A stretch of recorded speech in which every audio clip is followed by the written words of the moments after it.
ഈശോ മിശിഹായ്ക്ക് സ്തുതിയായിരിക്കട്ടെ. ജാൻ എസ് മീഡിയയിലേക്ക് എല്ലാവർക്കും സ്വാഗതം. ഇന്നത്തെ നമ്മുടെ പഠനഭാഗം പ്രഭാഷകൻ്റെ പുസ്തകം 37-ാം അധ്യായമാണ്.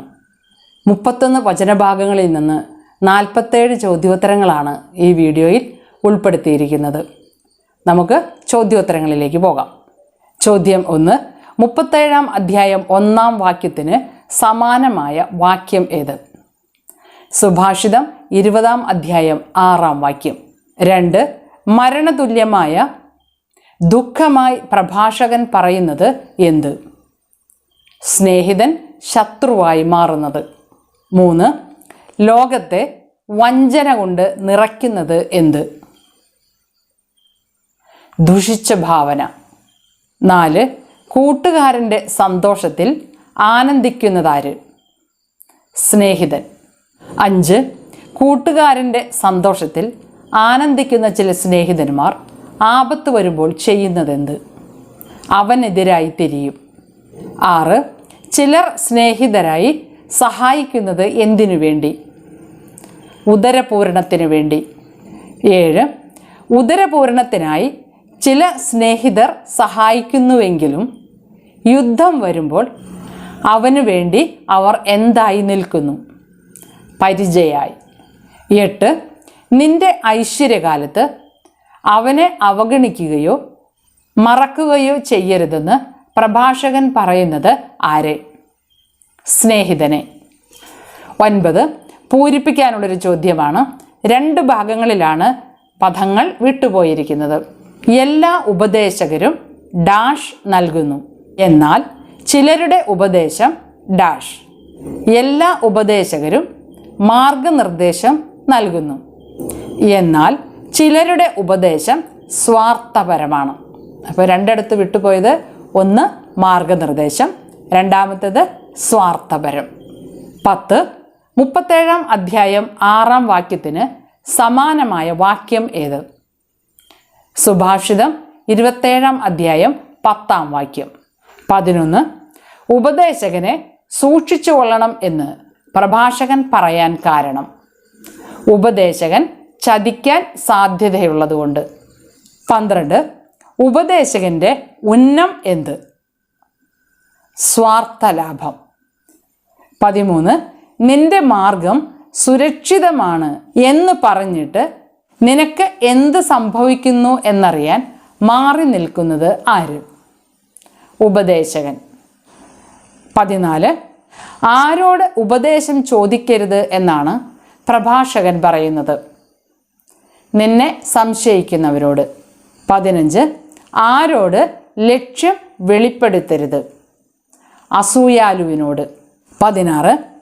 37-ാം അധ്യായം 11-ാം വാക്യത്തിൽ പ്രഭാഷകൻ ആലോചന നടത്തരുത് എന്ന് പറയുന്നത് ആരോടെല്ലാം? 9 വിഭാഗത്തിനോടാണ് ആലോചന ചോദിക്കരുത് എന്ന് പ്രഭാഷകൻ പറയുന്നത്. 1. സ്ത്രീയോട്. സ്ത്രീയോട് ആലോചന ചോദിക്കരുത് എന്ന് പറയുന്നത് പ്രതിദ്വന്ദ്വിയെപ്പറ്റി. ഭീരുവിനോട് യുദ്ധത്തെപ്പറ്റി ആലോചന നടത്തരുത്. വ്യാപാരിയോട് വിലയെപ്പറ്റി ആലോചന നടത്തരുത്. വാങ്ങുന്നവനോട് വിലയെപ്പറ്റി ആലോചന നടത്തരുത്.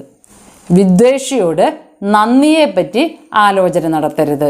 ക്രൂരനോട് കരുണയെപ്പറ്റി ആലോചന നടത്തരുത്. അലസനോട് അധ്വാനത്തെപ്പറ്റി ആലോചന നടത്തരുത്.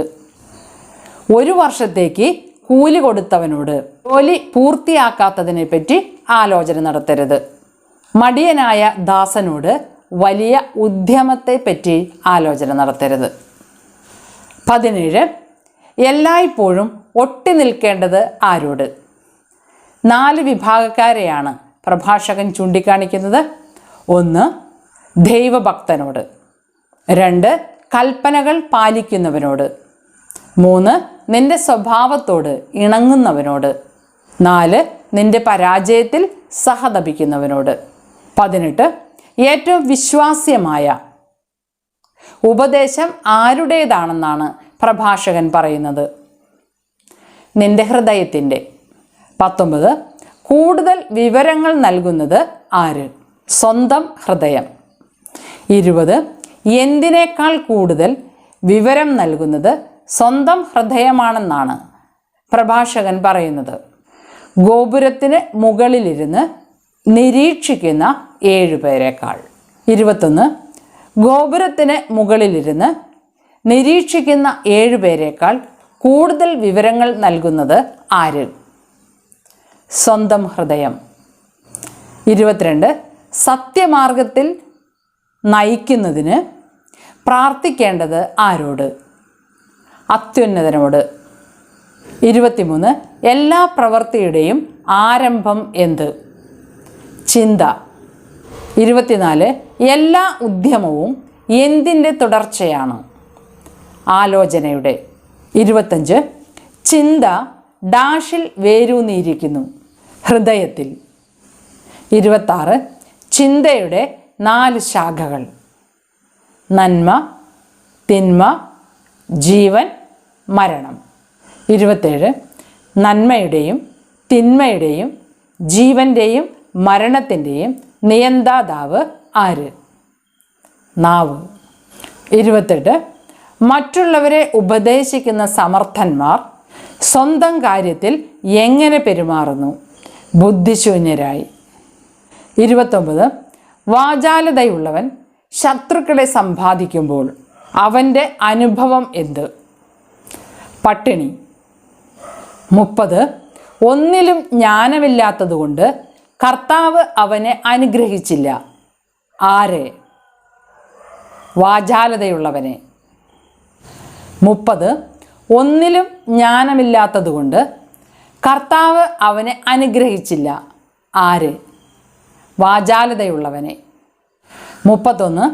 തൻ കാര്യത്തിൽ ജ്ഞാനിയായവൻ്റെ ജ്ഞാനം എവിടെ ഒതുങ്ങുന്നു? അവൻ്റെ വാക്കുകളിൽ. 32. അവൻ്റെ വാക്കുകളിൽ ഒതുങ്ങുന്ന ജ്ഞാനം ആരുടേത്? തൻ കാര്യങ്ങളിൽ ജ്ഞാനിയായവൻ്റെ. 33. ജ്ഞാനി ഉപദേശിക്കുന്നത് ആരെ? സ്വന്തം ജനത്തെ. 34. ജ്ഞാനിയുടെ വിവേകത്തിൻ്റെ ഫലം എങ്ങനെ? വിശ്വസനീയമാണ്. 35. സ്തുതി കുന്നുകൂടുന്നത് ആരുടെ മേൽ? ജ്ഞാനിയുടെ മേൽ. 36. 37-ാം അധ്യായം 18-ാം വാക്യത്തിന് സമാനമായ വചനഭാഗങ്ങൾ ഏതെല്ലാം? സുഭാഷിതം 18:21, വിശുദ്ധ മത്തായിയുടെ സുവിശേഷം 12-ാം അധ്യായം 37-ാം വാക്യം, യാക്കോബ് ശ്ലീഹായുടെ ലേഖനം 3-ാം അധ്യായം 2-ാം വാക്യം. 37. കാണുന്നവരെല്ലാം ഭാഗ്യവാനെന്ന് വിളിക്കുന്നത് ആര്? സ്തുതി കുന്നുകൂടുന്ന ജ്ഞാനിയെ. 38. 37-ാം അധ്യായം 25-ാം വാക്യത്തിന് സമാനമായ വാക്യം ഏത്? സങ്കീർത്തനം 39-ാം അധ്യായം 4-ാം വാക്യം. 39. മകനെ, ജീവിച്ചിരിക്കുമ്പോൾ ആത്മശോധന നടത്തുക, ഹാനികരമായത് ചെയ്യരുത്. അധ്യായം വാക്യം എഴുതുക. പ്രഭാഷകന്റെ പുസ്തകം 37-ാം അധ്യായം 27-ാം വാക്യം. 40. എല്ലാവർക്കും എല്ലാം നന്നല്ല, എല്ലാവരും എല്ലാം ഡാഷ് ആസ്വദിക്കുന്നില്ല. എല്ലാവരും എല്ലാം ആസ്വദിക്കുന്നില്ല. 41. 37-ാം അധ്യായം 28-ാം വാക്യത്തിന് സമാനമായ വാക്യം. കോറിന്തോസുകാർക്ക് എഴുതിയ 1-ാം ലേഖനം 6-ാം അധ്യായം 12-ാം വാക്യം. 42. അതിര് കവിഞ്ഞ അഭിനിവേശം അരുതെന്ന് പ്രഭാഷകൻ പറയുന്നത് എന്തിൽ? ആഡംബരത്തിൽ. 43. പൂരിപ്പിക്കാനുള്ളൊരു ചോദ്യമാണ്. ഭക്ഷണത്തിൽ ഡാഷ് കാണിക്കരുത്. വിട്ടുപോയ ഭാഗം ആർത്തി. ആർത്തി കാണിക്കരുത്. 44. രോഗത്തിന് കാരണമാകുന്നത് എന്ത്? അമിതാഹാരം. 45. ദഹനക്ഷയമുണ്ടാക്കുന്നത് എന്ത്? അമിത ഭോജനം. 46.